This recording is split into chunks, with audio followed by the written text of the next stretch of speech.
Welcome to the You Triumph podcast, where we explore the triumphs, challenges, and the power of giving back.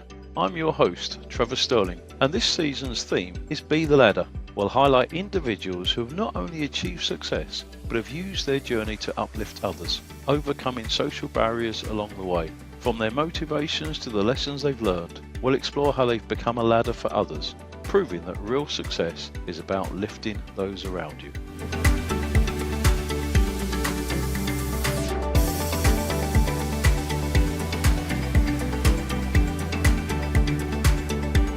Welcome to the You Triumph Be the Ladder series podcast. My name is Trevor Sterling and I am the host of today's podcast. And I'm delighted to introduce my guest, Gavin Allen. Now, Gavin Allen is somebody who's had a remarkable rise to fame, if you like. His career is one which is quite extraordinary when you take into account his background.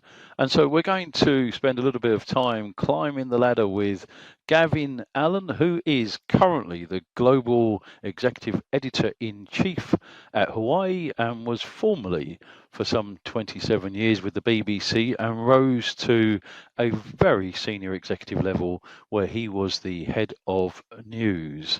So let's welcome Gavin to the Be the Ladder series podcast. Welcome, Gavin. Hi, Trevor. Hi, how are you? I'm very well. Now, I was casting my memory back to when we first met, which was back in the 1990s, which perhaps gives away your age and my age. And back then, you were a fledgling journalist, and I think you'd just been working with the East Anglia Times. You're from Suffolk, Ipswich. We won't get into a conversation about the Tractor Boys. I know that they're your beloved football team. Quite right. And so I'm going to start in the middle. So we're going to climb this metaphorical ladder. The top of the ladder is actually the success which you've achieved, and the bottom of the ladder is the start of life. And then as we climb that ladder, hopefully the listener will get to understand that ordinary people can achieve the extraordinary if they have the right mindset. And you're a perfect example of that. So just tell us a bit about when you came to London. What brought you to London back in the 1990s? Yeah, I mean, as you say, I'd worked on a local newspaper out in Suffolk, East Anglian Daily Times, done it for a couple of years, 2.5 years or so, and applied to be a trainee at the BBC, their national news trainee scheme, and got the job. And it was honestly one of those sort of pinch me moments, because it was, I'm going to work for the BBC. This is like a really famous institution. Here I am, this kid, this young reporter, and I'm going to work for the BBC. And it was just incredibly exciting and I had nowhere to live, didn't know anyone in London. But then a friend of my girlfriend had a house there, said I could sort of share the house with her down in South London, and came to the city. And for the next 27 years, worked at the BBC. Right, and so we're gonna dive into what you were doing for the BBC. But if you could give us 2 or 3 pinch yourself moments. You had a modest start there, coming to London, working for the BBC, and you've achieved these huge heights. So 2 or 3 pinch yourself moments. I can't believe that I've managed to do this. The one that jumps out at me was during an American presidential election. I travelled over with a team to Washington and on to Chicago, and did this interview just outside this Chicago church with Jesse Jackson and Barack Obama. And it was just an amazing, like standing outside this church with Barack Obama at the time was this rising senator who everyone was tipping for greatness, but he wasn't the president. But to look back at it, even at the time, it was pretty amazing. It's like Jesse Jackson, oh yeah, and this other guy, Barack Obama.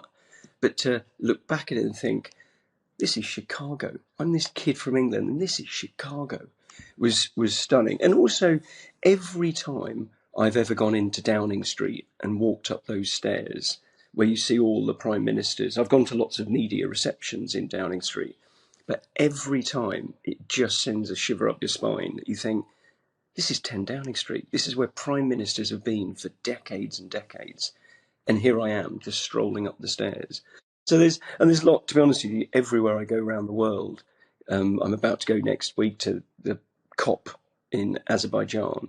So I'll be sort of standing in Baku looking out over the Caspian Sea. And it's just sort of, these are incredible places. Or, so yeah, all of it is a bit of a blur of, if only I could meet my 10-year-old self again and tell him, this is what you're going to go and see and do, and here are the people you're going to speak to. It's pretty fantastic fun. So, I mean, you said, every time I go to 10 Downing Street, which gives a sense of how many times you've been to Downing Street. Um, just so that listeners can understand how the BBC works, because you went in as a trainee and you rose to the head of news. If you could just give us a brief explanation, you've obviously got local BBC, and then you've got network, and then you've got the different programs. So you worked on Newsnight as an editor, Question Time, Radio 4, the Today programme, BBC News at 6, BBC News at 10. So you've got a fairly wide portfolio. How does it work at the BBC in terms of those jobs?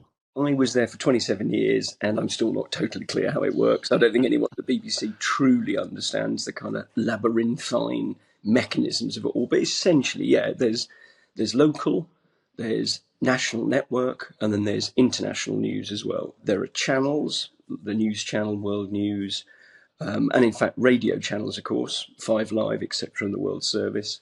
And there are programmes such as the 10 o'clock news or TV Breakfast or the Today programme. And journalists, it's a huge, if anyone who's been down to Broadcasting House in just off Oxford Circus, it's a great big traditional building that's been there since, the 1920s, since it all began. A huge newsroom. I think it's one of the biggest newsrooms in the world, certainly in Europe. And it's up across 8 floors or so, and different programmes at different floors, some current affairs, some daily news, as I say, online, radio, TV. And I was sort of spread across all those, determining what are the stories, how are we going to approach things, just the day-to-day editorial judgments that you make, and how to make sure we're getting at the truth. You said that in a very modest way, but by the end you had some 1,500 people that you were responsible for, didn't you? Yeah, I did. I mean, it sort of changes and ebbs and flows, but yeah, you're in charge of sort of multi-million-pound budgets and the key programs. And I don't mean that in a boastful way, but it means that at any second of the day, because these are 24-hour programs or channels and they're all at different times, at any second could be the moment where somebody says something really terrible on air, or something happens that's catastrophic, or you've got to make a judgment call. So it was sort of oddly stressful and oddly not stressful. It's just exciting. It's a buzz, but also a kind of a drain. And did you? So you started off with as editor for some specific programs, did you? And then you progressed so that you became head of news output. Yeah, you start off as, I started off as a trainee, so literally at the very, very bottom, and you're just learning the trade, you're learning what to do, how to record. This was in the days in radio where you literally had a razor blade and sticky tape for the actual recording. And if you wanted to edit it, you would literally cut the tape and stick it together with a bit of what looked like plaster. It was incredibly ye olde. And now we're into digital and all the rest of it. But you start as a trainee, you become a junior producer, then you become a senior producer and assistant editor, and bit by bit, and to be honest with you, each point you get to is like, wow, I can't believe I'm a producer. Wow, I can't believe I'm an assistant editor. And each one is like, you're kidding me. You're putting me on the news board. You're putting me in charge of all the program. So it was just a kind of constant, not momentum, but a constant, wow, no one can take this away from me. I made it to this level. And you just keep nudging up and nudging up. And then in the end, after 27 years, you're responsible for all of those programs. That's quite a daunting task. I was just thinking back 27 years, so you would have been at the BBC during 9/11, for example. What was your role around that time? 9/11 was probably the most unforgettable news moment for me, I think, in terms of being in the newsroom, working on The World at One on Radio 4. And we'd understood that the plane had hit, so everyone had the news channel on and was watching it and saying, is it an accident? What happened there? It's like, how do you hit a great big building like that? And then literally as you're watching the TV, the second one hit. It's about 9 o'clock in the morning, UK time. About 2 in the afternoon, UK time. And it was just a stunning moment of like, wow, this is not an accident. This is not a disaster that's not man-made. This is engineered. And instantly it was like, right, we need a special program. And so they said to me, can you edit this special program on PM, on Radio 4? And you're just thinking, I almost don't know where to start. And there's a moment of freezing panic when you think, oh my God, everything is up in the air. Who am I calling? And just very quickly, you sort of start to lock into, okay, this, we need to have a report, we need to have interviews with the foreign secretary, etc., etc. But it's an incredibly dramatic I day. mean, how do you deal with the pace of it all? Because even the terms, was this a terrorist attack or not? Yeah. And how are you going to reference people? How do you make those judgment calls? Because this is happening in real time. It is happening in real time, and you're right. It is about judgment calls. I mean, you've got other people you're bouncing off as well. You have central kind of missives of like, please don't use the term X, or can we make sure we refer to Y? In a way, the sort of missives that years later I'd be sending, in terms of looking across the piece. But hold on, we're being too negative here, or we're being too celebratory there. But with this one, it was you just have to make sure you're telling the story. You've got to think of someone at 5 o'clock in their car driving home from work who maybe doesn't know there's been an attack. So you've got to start at the beginning and work through, right, what do they need to know? How do we tell this in a calm, methodical, accurate way without leaping to any conclusions, without pointing fingers, and making sure that we're getting a spread of views and reactions and sort of conveying the horror of it, but also looking ahead to what does this now mean? How has the world now changed on this day? Because it certainly did change. And it must have been quite frightening. Frightening may not be the right word, but quite difficult for you and the team working on it, because what you were actually seeing was such a horrific event. The two buildings collapsed. You knew that people were dying and died. I mean, how did you deal with that on an emotional level, yet still be able to convey the narrative around this attack?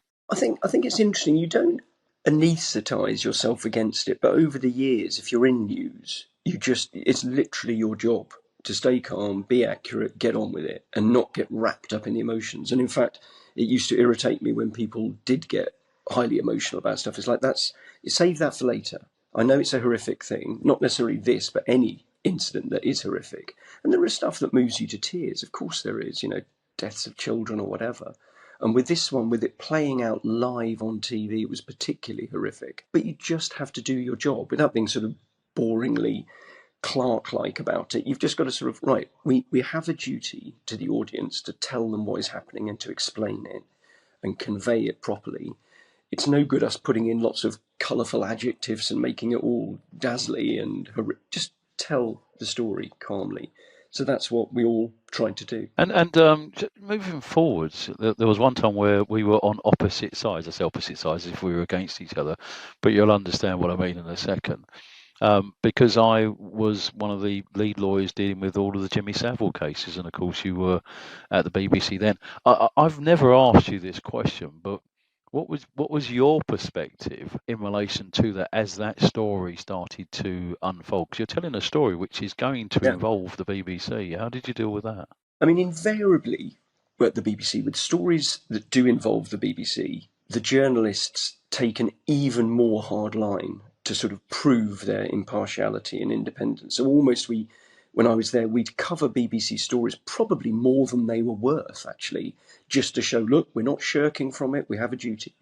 With the Jimmy Savile one, again, there were sort of two sides to it, really. I remember approaching it editorially.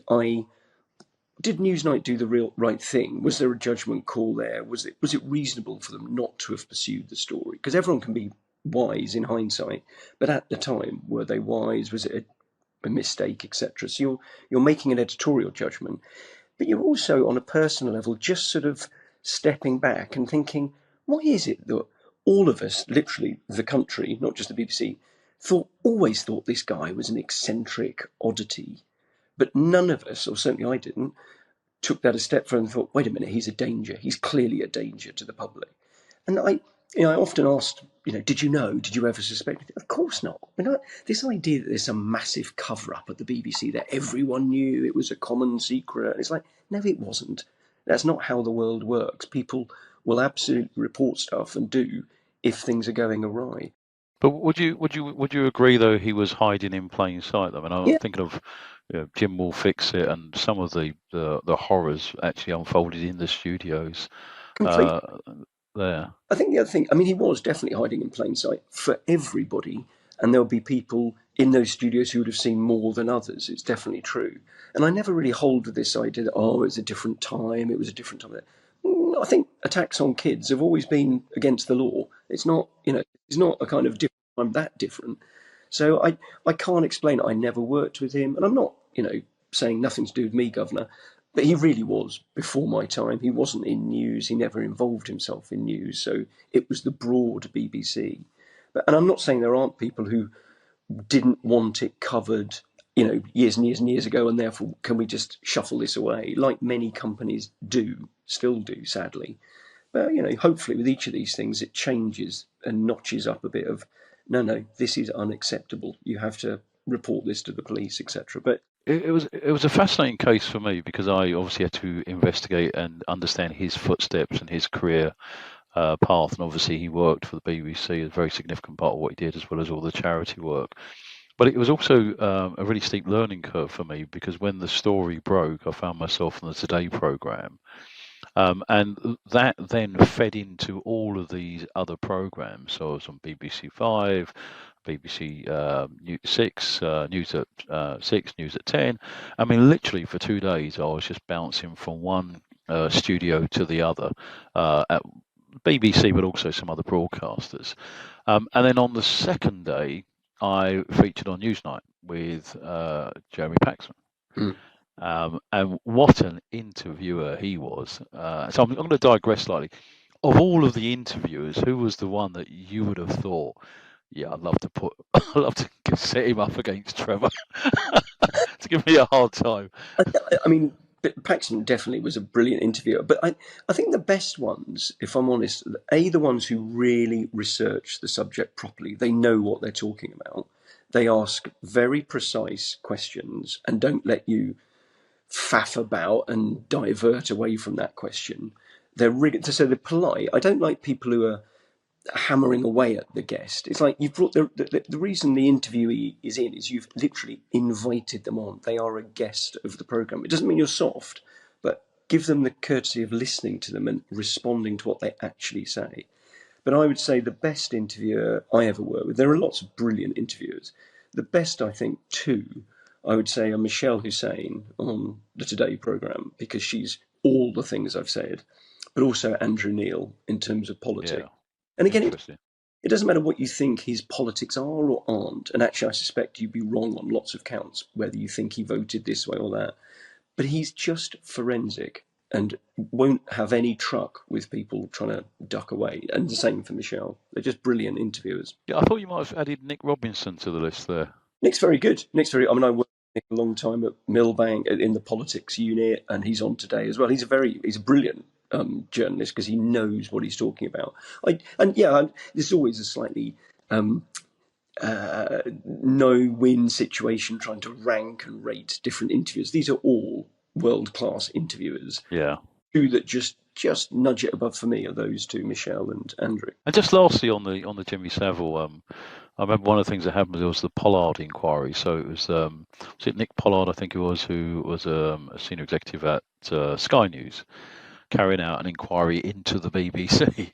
Yeah. I mean, that must have been an interesting time for you, because obviously, I suppose rivalry may be overstating it, but the difference between Sky and the BBC. I mean, how did that feel for you? I don't know whether this is a sort of slightly patronising attitude, but I always like competition. I want Channel 4 News to be good. I want Sky to be good because, when cricket went to Channel 4, the coverage got better. They just were more creative, and so it kicked us up a bit and made us improve our coverage. So when Sky is really on form, it means the news channel's got to be on form.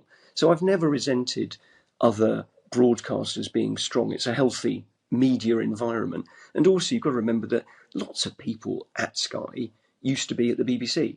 And there's constant movement across the broadcasters. You get a promotion, you go over there, then you might come back again. In fact, you talked about Nick Robinson. He went across to ITV, then he came back to us. So there's a sort of fluidity to it. But there's very, very rarely any resentment about saying, because normally we're like-minded. We want to cover it fairly and properly.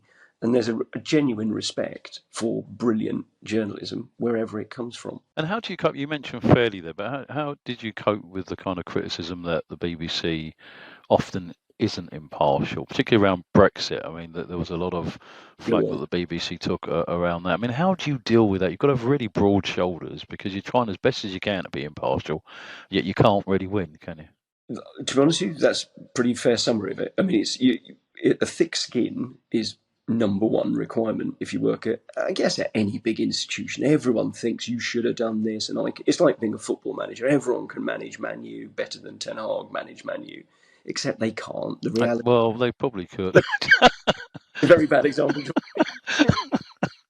Throw that in since you're a Man U fan. But no, it was it is difficult because I was very proud to work for the BBC, and I absolutely will always defend the BBC. I guess what I'd say is just be really careful what you wish for.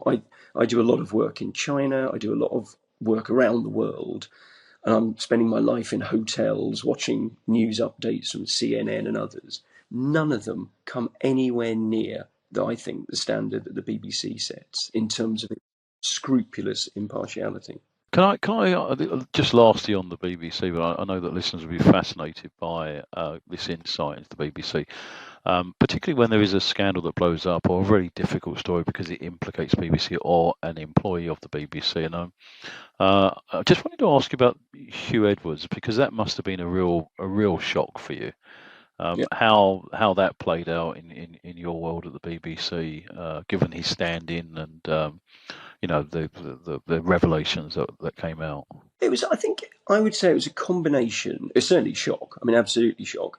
But it was a combination of a lot of anger at him, at the situation, what he'd done, and for the victims, but also sadness in terms of what what was he thinking? I mean, I still think that here's a man who's striven to be at the top of his game, to be this brilliant broadcaster, and he is and was a brilliant broadcaster. He was incredibly calm on air, with mayhem around him in a studio potentially.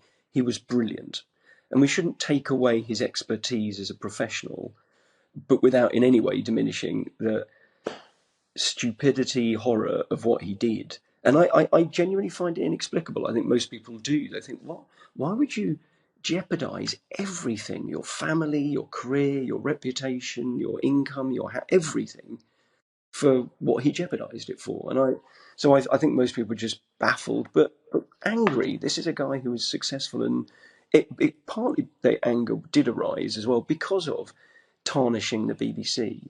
This is what everyone's now going to think about and talk about, and there's the BBC again. It's not. There's Hugh Edwards. That's one man. And how do you deal with it logistically? Because at some point it's got to be pulled from News Yeah. at 10 on you.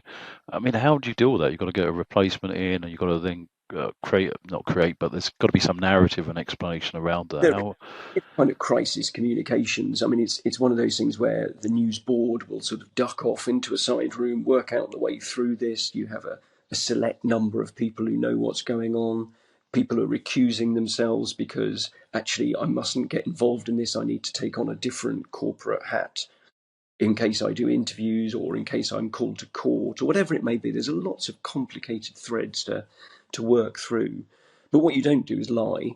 And it's also, I mean, the probably the easiest, in fact, I'm sure the easiest challenge is to get someone to present the 10 o'clock news. You've got about 2,000 broadcasters desperate to be the presenter of the 10 o'clock news. That's not a problem. Well, Clive Marvey's done well, hasn't he? I mean, He's brilliant, yeah. So, I mean, I think everybody's got an idea of the level of responsibility that you had at the BBC, and also, it's not just about the output, really. It's about dealing with the crises as well within the BBC. I mean, during your 27 years tenure. So, if we can now go back, because you started as a trainee and you climbed right pretty much to the top. I mean, you've been described to me as the number 2 of the BBC back then. James Hardy being the number 1. Would you agree with that? No, wouldn't actually. You'd say you're number 1, would you? Actually, funny enough, the number 1, which is the head of news and current affairs. So I was the head of all news output in terms of programs. There was someone else who was in charge of news gathering or in charge of current affairs. So there's a select group on the news board. You're a director on the board. So we were all equal. if you want to put it as second equal, whatever. But I think there was actually a deputy director, so officially she would have been, and she went on to be the head of news. But it was definitely a sort of collegiate feel to it, and that's a good thing. But in terms of the number one position, even though I did go for it once, I really wouldn't want that job. That is pure stress. That is literally, you're the person who's got to make these huge decisions. And it's always quite nice to have somebody to refer up to. Everyone wants to be in charge, but also have someone just to say, can I just run this by you? Okay, great. James has signed it off. I can go and do it. So yeah, the number one position is a pretty lonely place. So joint number two then. Aspired to be number one. You said there that you went for it. Yeah. um, but let's go back to the start then. Before trainee BBC journalist position and before East Anglia Times, we're in Suffolk as a young child. What was life like back then? Because you had a particularly not an easy childhood. No, but I mean, I went to Suffolk when I met my girlfriend later on, but actually I grew up in Peterborough, so I was more, so it was East Anglia, but it was Right. more, but it is not an important fact. The truth is I had an incredibly happy childhood, but you look at it and you think, God, that sounds tough. You know, there's five brothers and sisters, as in I'm one of six. My dad left when my youngest sister, I'm the second youngest, when my youngest sister was literally being born in hospital. That's when he decided to leave. I think I met my dad, I don't know, 3 times in my life ever. Right. And he died when he was 60, and I felt absolutely nothing. Not in a bitter way, just like, Right. never knew my dad. He was a bloke, and we're the 6 children that resulted. So I was brought up by my mum in Peterborough, and she's just a brilliant woman and still is, happily, still with us. What did your mum do? She was a hospital receptionist. Right. She worked as a receptionist in about 2 or 3 hospitals across Peterborough, trying to juggle everything with obviously my grandparents taking a very active role. And actually, not just my mum's parents, but actually my dad's parents, who were utterly ashamed of what their son had done, that they were always in our lives as well. So they were really, again, that's what I mean. You can look at these things positively or negatively. It's like, oh, I was brought up by a single mum and my dad left and it's woe is me. Or do you know what? I've got amazing grandparents. I've got an amazing mum. I've got fabulous brothers and sisters, and I had a very happy life because you don't know any different. It's Yeah. your life. But from a socio-economic point of view, you would have been from a lower socio-economic background essentially. Right? Yeah, Mother was a hospital receptionist. I imagine there wasn't a great deal of money around. there was none. Yeah. And I understand were you homeless at one time or? Yeah, yeah. I remember doing odd jobs. Well, we were homeless twice actually. When we left Cambridge, Mum had nowhere to go. Dad had left, and we had to get out the house. We came to Peterborough from Cambridge when I was about, I don't know, 1.5, and then homeless again when I was about 14, and I was doing like odd jobs for neighbours trying to get some money. And in the end, we ended up staying with one of the people I did odd jobs for because we had nowhere else to go. And so I remember very, very rarely do I ever remember my mum crying, but that was one where I think she just felt total despair of how are we going to get through this? Because you've got to remember that, as I say, one of 6 kids, but we were all at one point under the age of 8. So when Wow. dad left, it was 6 kids under the age of 8. So it was like, this is tough, and you're on your own trying to look after them all. So yeah, it was quite a challenge. So 6 kids under the age of 8, Yeah, just your mum, hotel receptionist, bringing all 6 of you up, homeless twice. yeah. The last time which you were homeless, you were 14 years of age. Mhm. Um, and I'm going to jump forwards a few years, but then we're going to go back again. But then you got a first at Cambridge. Yeah, it panned out okay. So tell me how. Well, I tell you what it is, and I often say this. I've always had a very positive view of life, and a kind of like you can do whatever you want to do. And I know that's easy to say, but actually, I really do believe that if you make your own luck, and lots of cliches, but they're sort of cliches because they're true. Now, of course, there are things along the way that help you, but you've got to grab the chances when they come. And mum, I say, mum's an amazing woman, so she obviously saw in me enough of a spark to go to a good school. No way could we afford it. It was a private school. There's no way we could afford it. but she got a company to sponsor me entirely Oh. through school, so I was able to go to this school. But Where how did she do that? How did she get a company to? Yeah, it was a company called McAlpine who did sort of, road tarmacking and all the rest of it, like a construction company. And do you know what? I still don't really understand how or why, but he obviously found a way to get these companies to sponsor. Now, do you know if that was Robert McAlpine or Alfred McAlpine? Robert, Right. yeah, So here's a funny thing. My father spent 30 years working for McAlpines. you see? And here's another uncanny thing that Robert McAlpines they supported the Mary Seacole campaign and did I'm a lot sorry, of the construction work I around didn't know that. yeah, they reinforced the ground on which the statue stands. So, credit to McAlpine. So you get some sponsorship, bizarrely, that gets you Oh, through private school, yeah. but you still got to get your head down and achieve academically. What your mindset? How did you? So I was sort of known. My name is Gavin, but I was always known as Kevin because if you remember in those days, it was Kevin and Tracy were the sort of commoners. That was the common people, and I was seen as this common guy from Peterborough. Despite the way I sound now, I didn't sound like this when I was a kid. You sort of you. I don't think I ever consciously spoke differently, but clearly it rubbed off on me the fact I was in this school with lots of sons of very posh people and wealthy people. And it was, this is a big public school. It's one of the top public schools now, and it costs an absolute bomb.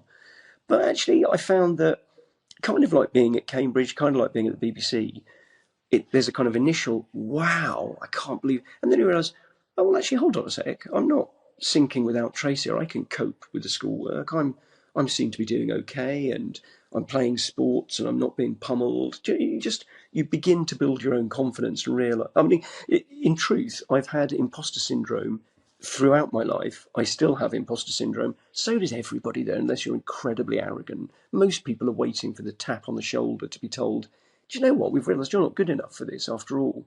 And and I just keep thinking, okay, but until I get that tap on the shoulder, I'm just going to keep trying stuff. And if it falls flat, just keep perspective. It's not the end of the world. When you're from a lower socioeconomic background, you find yourself at private school. I mean, private school children often have this inbuilt confidence. Yeah, At Cambridge, even more so. yeah. I mean, how there must be something in you that this self-belief or this ability not to feel undermined or patronized by, the wealth and the confidence that these other people had around you. How was you so focused? Yeah, I mean, it's an interesting question. I don't know if I'm sort of looking back on it and thinking, no, I was always positive, or I became positive, or I learned how to cope with it. I guess what helps is I never felt lonely. I never, much as I missed home because it was a boarding school, I never felt lonely. I was always able to make friends and get on with people and have a laugh. And again, I think if you don't take yourself too seriously, you do a serious job, you work hard and stuff, but you don't take yourself too seriously, then you can become pretty immune from, verbal attacks. It's like you just joke about it. It doesn't matter. It's not going to work on me. And it never did. I've never been bullied. I've never felt bullied. It doesn't matter. And again, it's that perspective. But I do think the positivity is everything because there's enough things that happen as you go along that you can be positive about, whether it's getting into that school or good O levels or getting to Cambridge, whatever. Each one is like, yeah, it's going okay. I'm enjoying it. Things are fine. It might not be tomorrow, but today it's great. So positive mindset. I mean, because all the years I've known you, I don't think I've ever heard you complain. You've always had this sort of positive mindset. I suppose the one time I heard you complain, if I reflect back, is, I set up a mentoring scheme back in the 90s, the Capital Mentoring Scheme, and we had a football team, you and I, and you played left back, and I was played in the midfield. And I think the only time I heard you complain was obviously I scored more goals in that season. I could feel us nudging towards that. People score more goals than me in a season. I have to say, never a great footballer, but it's all the fun of the taking part, Trevor. And I'm sure I got lots of assists. It's fine. Oh, well, I'm not sure, but so we've climbed this extraordinary ladder, which in your background, say lower socioeconomic and all the rest of that. And I know you've had tragedy as well in your life. I think it was your brother-in-law, was it? Sister-in-law. And I can't. You must have been in your 20s then when Yeah, he died in the yeah. car crash. And Um, don't forget, certainly. And again, they give you perspective. Like, what was I worrying about? Like, my niece and nephew at the time were like 5 and 3. They're in the car, and their mum has just been killed in front of them, and you're worrying about a deadline at work or whatever it might be. It's like, stop, step back, and actually understand what really matters. I remember that was a really upsetting time, and so you were starting at the BBC, I think, around that Yeah. time. And you've climbed up and through the BBC. You've dealt with these catastrophic events, these crises, and then eventually you left the BBC. I think was it last year, No, 3 years ago now. 3 years ago. Um, And you decided obviously to go for a job which was a lot less stressful, and you've become the global executive editor in chief at Hawaii, a company where there's been absolutely no controversy whatsoever, and you're responsible for global communications. I yeah, take yeah. it. Can you just tell us a bit about your role at Hawaii? And yeah, I mean, people do pronounce it in lots of different ways, but I'll try again, which is Huawei. So it's Huawei, Huawei. Huawei, yeah. So it's a Chinese. For those who don't know, it's a Chinese tech giant. Basically, it's a global company. It's got over 200,000 people working for it, and essentially they're an ICT company. So it's about telecommunications, network equipment, and services and solutions. And obviously, a lot of people will recognise the Huawei phone. Well, And they will if they pronounce it correctly. Yeah. yes, otherwise that's right. But yeah, so you're right. It's a communications role. It does take me all around the world. In fact, I was looking on my phone yesterday and realised I'd done 44 flights this year alone for work, just going to different places, coming back, and all the rest of it. That's a lot of flying and a lot of airports. But a lot of it is about explaining to people what we do, the benefit of what we do, the value of what we do to businesses, to communities, to whole entities, actually, and certainly to people's individual lives in terms of giving them access to healthcare and education and basic merits of connectivity. Because a lot of people think of Huawei as I'll, I'll get there by the end of this podcast. We will, but yeah. As smartphones, computers, but Yeah. actually there's green tech, there's smart cars, electric cars. There's a lot more to it. But trying to communicate to different global communities must be quite difficult 'cause it's a Chinese-based or founded company. Yeah, Chinese founded. So we've got teams in over 170 countries and regions, so genuinely worldwide. But in a way, I think what we're trying to do is everyone loves a story, whether you're in Bangladesh or Birmingham, you love a story. And what we've got to try and do in my role is what are the stories we want to tell and how do we best tell those stories?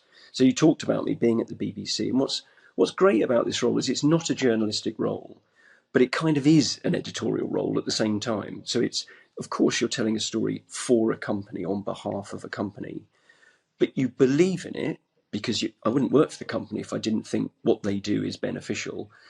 But you've got to find a way of storytelling. Well, that's what the BBC is. What's the most interesting story and how do we tell it in a way that people understand wherever they're watching or hearing us? Well, it's the same with Huawei. We're going to put our stuff out on social media or on our websites, and at events and forums. What are the stories we want to tell about this company and for people to truly understand about us? And so that's what I sort of lead on. So you edit, is it Transform, Yeah. as an editorial piece, but you also, I mean, podcasting and I've seen some of your interviews. You go around the world. You've interviewed some incredible people. I think the Nobel Prize winner, Mhm. Sir Clive Woodward, as well. I mean, of all the people you've interviewed, who was the kind of, wow, this is incredible It's different. person? It's not so much the person themselves, although they are incredibly impressive people, and there's a sort of brilliance to, obviously to Nobel Prize winners or to Rugby World Cup winning coaches. It's more what they give you, sort of insights, little phrases, and just understanding about, because the Transform is a sort of thought leadership series, both a magazine and videos about technology, about how technology is changing our lives. And what struck me is, despite 27 years in journalism, or well, 30 years in journalism with the two before that, I didn't really understand tech. People don't understand tech. They have a phone and they sort of get that much. But I think we underestimate or don't understand enough or appreciate how technology is changing everything, the way we work, the way we live, everything about society. But how many times do you see that on the 10 o'clock news or on Sky News or any other media platform? It doesn't lend itself to an easy headline because it's an ongoing transformative change rather than, look, it's a new phone, which, okay, yeah, we can report on the new Apple phone, but that's not what this is really about. It's about cities going net zero carbon emissions, or, as I say, villages in really remote parts of Africa suddenly being connected, being able to be entrepreneurial, being able to have access to healthcare in a capital city hundreds of miles away, or operations being conducted remotely. It is huge change that I'm so delighted to be in the thick of and learning about via these brilliant guests, of which we've had many now and will continue to have. And I think you interviewed the founder of Wikipedia as well, Yeah, some Jimmy, time ago. he was Um, brilliant, of course. He's great and entertainment. so you're learning a lot from these people. Is there one theme from these great people that you can see in yourself? And I'm thinking they are positive individuals. I mean, someone like Sir Clive Woodward must be a really positive individual. Do you see that in most of the people that you interview? I mean, I wish I could sort of echo some of the characteristics they have. I do think the word that leapt to mind when you asked that, actually, we did an episode of an edition of the magazine on it, which is why, funnily enough, we interviewed Clive Woodward, and that was resilience. I do think, again, it's how you view the obstacles that hit you in life. Do you view it as a disaster and an explanation of everything that's gone wrong, or do you learn from it? And there's that famous quote. And in fact, I think Clive Woodward mentioned it to me, which was the Mandela quote, which is, um, "I never, I've never failed at anything. I've either succeeded or learned." And I always think it's a really good way of viewing life. Everything is a potential learning experience. And again, I know it sounds like motherhood and apple pie, but actually, why not live your life like that, where you either get an obvious success, you win the cup, or you lose in the first round and you learn from it. And it's not a failure, it's a learning, and you get better and you grow as a result. And you need learnings to enjoy the success. The expression I use, and I'm going to say it publicly, so if ever you use it, it's attributed to me. I always say it's all about the bounce. You know, the reality is you may take a drop, but it's about how you bounce back. And I think Yeah, that's a really crucial mindset. And actually, that going down, you learn a lot going down as well as on the way up. So the bounce is really important. also how you treat people on the way down as well. Everyone's had knockbacks, everyone's gone for the job they didn't get. But it's like, however, whatever position you're in, treat people decently, and it's remarkable how this goodwill comes back to you. You don't do it for that reason, but these things have a sort of slow burn effect, and people help you out when you're going through a tough time yourself. And so I always think, live a decent life, lead a positive life, and whatever level you get to, be grateful for it, and just sort of, as I say, just enjoy the great moments. There are plenty. Everyone has great moments in life. Just don't ignore them and dwell on the sort of the bits that are the knockbacks. And just on a personal, I think there's another connection between us in that my children, I've got three of them, they're a quarter Chinese, Mm. um, and you yourself have got two daughters Yep. who are Chinese in ethnicity. Yep. Can you explain, elaborate? Yeah, it's a sort of, it's a very modern family. It's fair to say. So for those listening to this, I'm white English and have done my family tree. I'm white English for centuries, basically. So I'm truly from this island and white.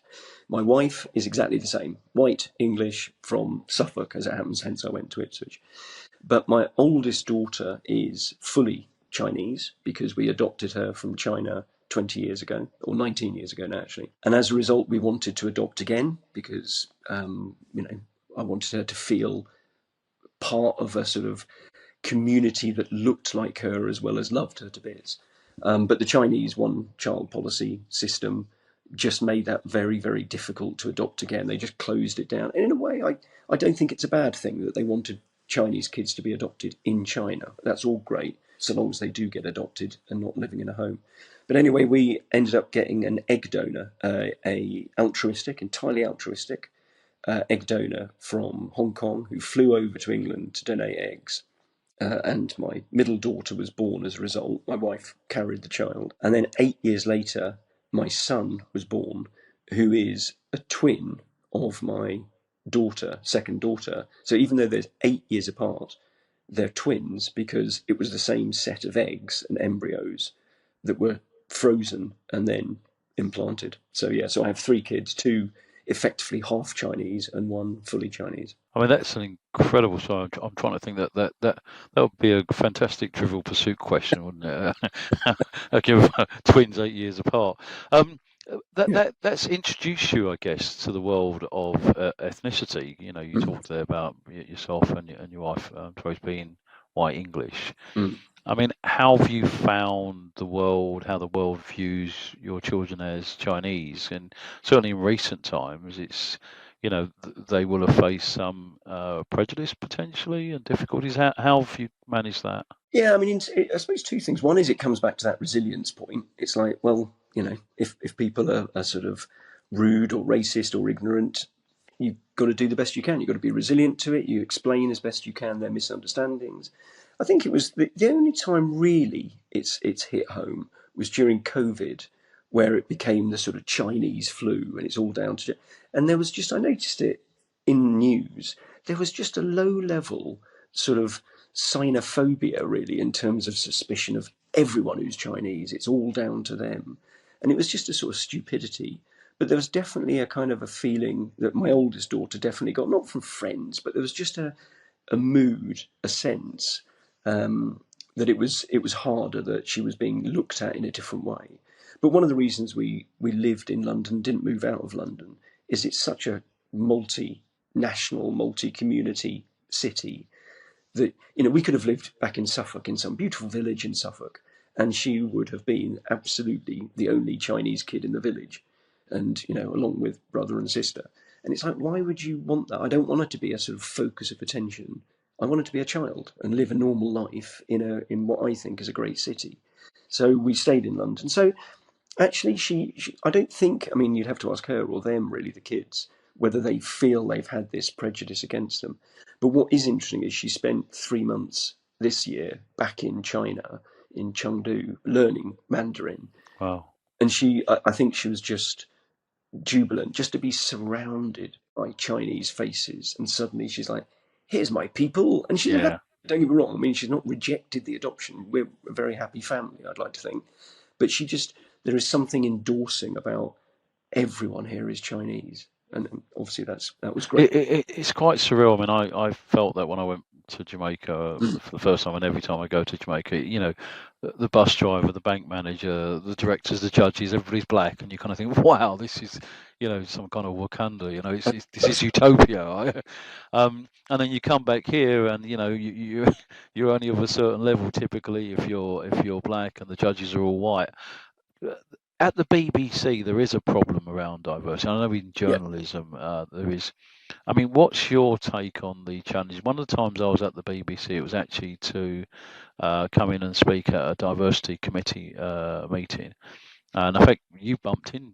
I think we bumped into yeah. each other when I was there. Um, there is a real problem there. I mean, Mm. what do you think the cause of that problem is, and are there any solutions? I know it's a really big question, but I think, to be honest, I mean, I think recognizing the problem is at least a starting point. It's not much of a starting point, but at least it's a starting point. It's kind of the equivalent of my name is Gavin Allen, I'm an alcoholic, sort of thing. At least you're addressing the issue. And I think it is too slow, the change. let's just clarify that that was just an example. It's just an example. Actually, no, but I think the thing that struck me, and maybe this is partly down to my own background, the thing I found hard is that, I mean, again, because I grew up in Peterborough, it's a very multicultural city, from West Indies to Italians to Indian. It was like really multicultural. So I never thought about it. I never thought anything other than that's how society is, because that's where you grow up. So coming to the BBC, where it is very white, very middle class, not actually massively male. It's quite a good representation, gender balance, but it is a problem of diversity, definitely. But I think the biggest problem of diversity is not the race lack of diversity; it's the class lack of diversity. It's very middle class, so therefore your mindset, your thoughts are very similar, and they're constantly endorsed and supported by other middle class people. So I think they need to change both the class socioeconomic balance as well as definitely the diversity, because you tell better stories, you find out about better stories, you understand stories far more effectively if you are truly representing all levels of society. So, did before Grenfell, were we looking at housing estates? Were we, really exploring what's going on? Not really, but we probably would have been looking at the stuff that impacts our lives of, the lack of good schools and all that sort of thing. There was something that just needed to be nudged and seen in a different way, the whole of society. I think that's exactly right. Because look at the two of us here. You're white, I'm black. I've gone on to become, senior partner more Barlow, but was the first black senior partner in the country of a top 100 UK law firm. You've gone on really senior role with the BBC, and now you've got a global role. The thing we have in common, we're both from lower socioeconomic backgrounds. We've both had to bounce. We've both been resilient. And we could both have struggled really because of our socioeconomic status. In other words, if we impact positively on social mobility, then we give opportunities to all, and that includes people who are black, because we often are in those lower socioeconomic groups, not always, but a lot of the time we are. So social mobility being impacted actually it changes the class structure, and then you have that diversity of thought. And it's interesting you say that about the BBC. I think across journalism, maybe that's because of the type of people that go into journalism. Do they have to, are they primarily of a certain socioeconomic background, or? Yeah, this is the problem. It becomes self-perpetuating, and also you tend to have a rapport with someone who shares a background that you had, or seems to like the same things that you like, because they are from the same middle class background. So it becomes a kind of middle class people appoint other middle class people, and so I know it's all working very well, and our audiences are massive, and it's all fine. And actually, I can't remember who said it, but I remember seeing one person saying, and it was somebody from a sort of Asian background, I think, who said that no company solves their problems with too many people from Oxford and Cambridge, if they just get another brown person from Oxbridge. That's not tackling the problem. Yeah, And it's exactly. got to really get to the root of like, no, we need diversity. Just another middle class person of a different colour doesn't really count as diversity in the same way, or doesn't solve the full problem. That's so brilliantly put, and it reminds you of, you might be the leader of the Conservatives and happen to be black. Mm. That's not necessarily going to impact. I'm obviously referring to Kemi Yeah, Badenoch.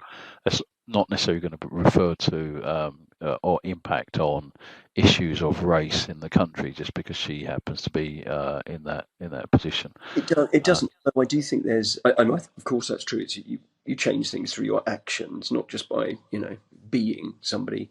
The only thing I would say about that, though, is, and you know this better than me, I'm sure, is about role models and just seeing yourself reflected back. You talked about Clive Myrie. I do think having someone like Clive Myrie on the 10 o'clock news at the peak of his, professional career, seeing that face come back at you. Certainly, again, if I talk about my daughters, when they see a Chinese actress or a Chinese pop singer or whatever it might be, it's like, hey, this is great.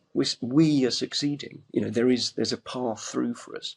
I People think believe they can be who they can yeah, see. Huh? yeah, because it's like he can do it. Why can't I? And I think the risk though is that you and me, and people who have succeeded think, come on, just anyone can do it. Anyone can succeed. It's like, yeah, but there are a hell of a lot of obstacles in the way. So just because we've done it, it doesn't mean that everyone can just stroll on through. So you do have to sort of, as you're doing, you've got to make sure you're not pulling up the ladder behind you. And it's interesting, isn't it? Because if somebody just met you today in your current position, Mm. there will be assumptions they would have of you. Yeah. And those assumptions would not be that you're from a lower socioeconomic background. No. And Well, that's why storytelling is so important, isn't it? Funnily enough, I wrote a letter to all my staff, the 1,500 staff at the BBC when I was there. And I can't remember what had prompted it, an exchange I'd had or an assumption, whatever. But I said, most of you will look at me and see this former schoolboy who went to Cambridge, who works at the BBC, is in management, he's white, he's middle class. I get it. That's who Gavin Allen is. And I said, but actually, and that's true. All those things are true. That is me. But also me is one of 6 kids whose dad left, who was homeless, who had no money as a child, whatever. So which story are you telling? Which facts are you choosing to use? And again, in terms of journalism, it's not like there's an array of facts that they're the facts you use. You choose those facts. So you tell a story in the way you want to tell it. So we tell our own story in the way we want to tell it. And what I was urging them to do, journalists, is don't leap to assumptions. Don't just judge people. Tell the stories in a way that is fair and reflective of what actually happened, not what your interpretation of what happened is. So anyway, I just say that as a kind of... Oh, it's brilliant. And it's brilliant that you were so prepared to talk so openly about your background.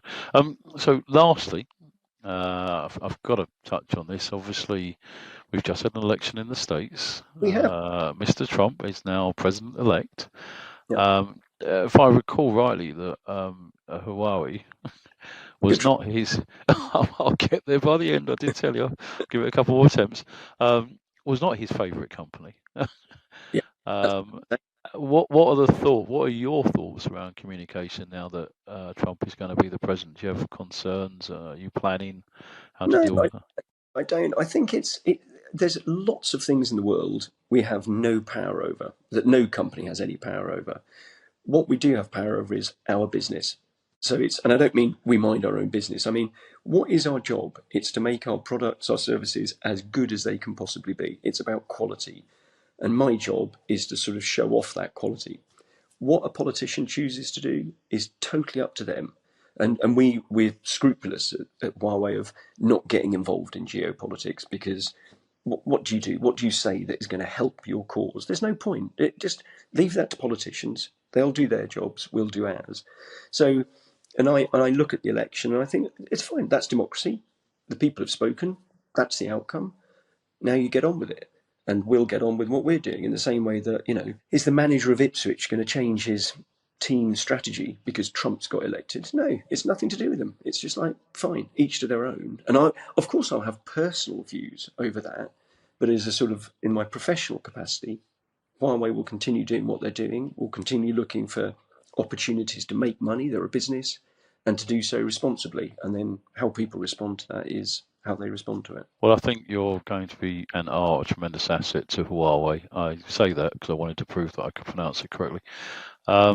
Gavin, you're an incredibly modest person, but you are utterly inspirational. I mean, your story, I think, will resonate with so many.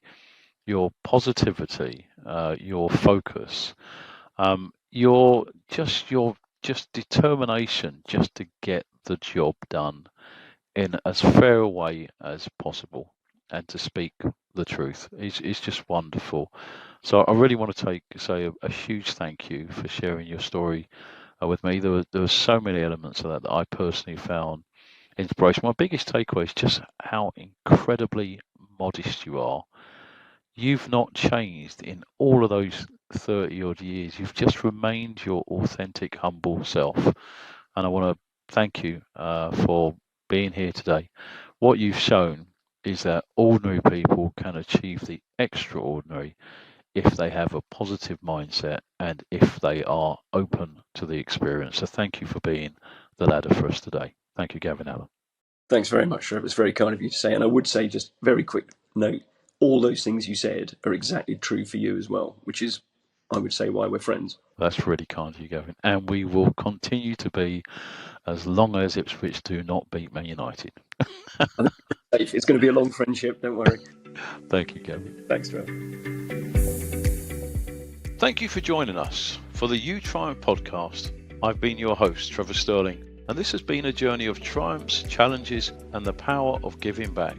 If you've enjoyed this episode, please subscribe, like, and leave a review. Your support helps others discover the show and the valuable lessons shared. For more information about You Triumph and how we can assist with motivational speaking, consultancy, or event needs, visit youtriumph.co.uk. Join us next time as we continue to explore the stories and strategies behind success and becoming a ladder for others. Remember, triumph isn't just about climbing the ladder, it's about becoming the ladder and lifting others along the way. I want to express sincere gratitude to our sponsors for their invaluable support. PLG Consultants, Harrison Associates, Moore Barlow Lawyers, the Stephen James Partnership and Radio Jackie have been instrumental in making the You Triumph podcast a reality.